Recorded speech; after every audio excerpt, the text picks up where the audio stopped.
Inventé en 1870 par Claude-Émile Théodore Urbain, le bouillon cube ou cube de bouillon a longtemps tenu une place privilégiée dans la cuisine africaine. Les bouillons cubes se retrouvent dans les sauces et dans plusieurs mets. Quelques citoyens rencontrés dans la ville de Parakou nous disent ici ce qu'ils en savent et en font de ces bouillons cubes. Le cube est fabriqué à base de glutamate et ce qu'on met ensuite là, on ne sait pas.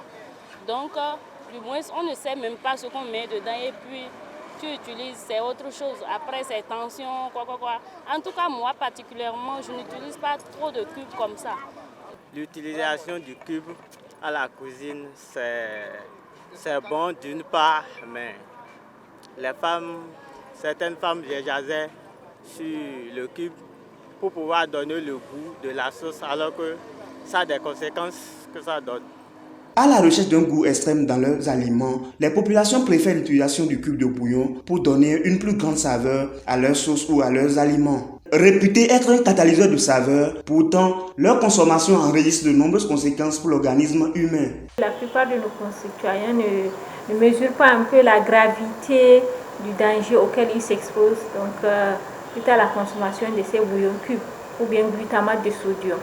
Ce qui est recherché ici, c'est l'amélioration du goût, donc l'amélioration de l'appétit. On veut avoir un peu plus d'appétit, amélioration de la qualité organoleptique.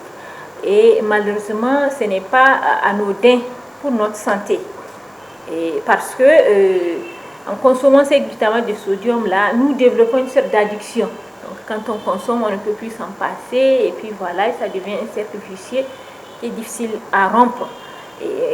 Et il faut reconnaître que le sodium en lui seul est un excitant endocrinien. Donc, qui dit excitant endocrinien dit ce qui entraîne un désordre du métabolisme ou bien un désordre hormonal.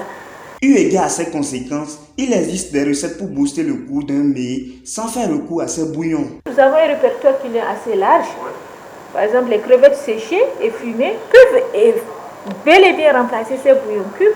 Un mélange harmonieux pour ceux qui ne sont pas allergiques à ces crevettes-là. On peut faire mélange de crevettes, poissons séchés, fumés. Quand les aliments sont séchés, ils ont une teneur un peu plus rehaussée en sel que les aliments frais. Des crevettes séchées fraîches, séchées, donc qui n'ont pas subi une altération, elles ont beaucoup plus de goût. On les sèche, on mélange avec le poisson séché fumé, avec de la poudre d'ail, de piment, de persil, céleri, etc. Tous ces éléments-là peuvent rehausser le goût de tous les repas que vous voulez. La santé humaine n'a pas de prix et l'excès en toute chose nuit gravement à la santé de l'homme.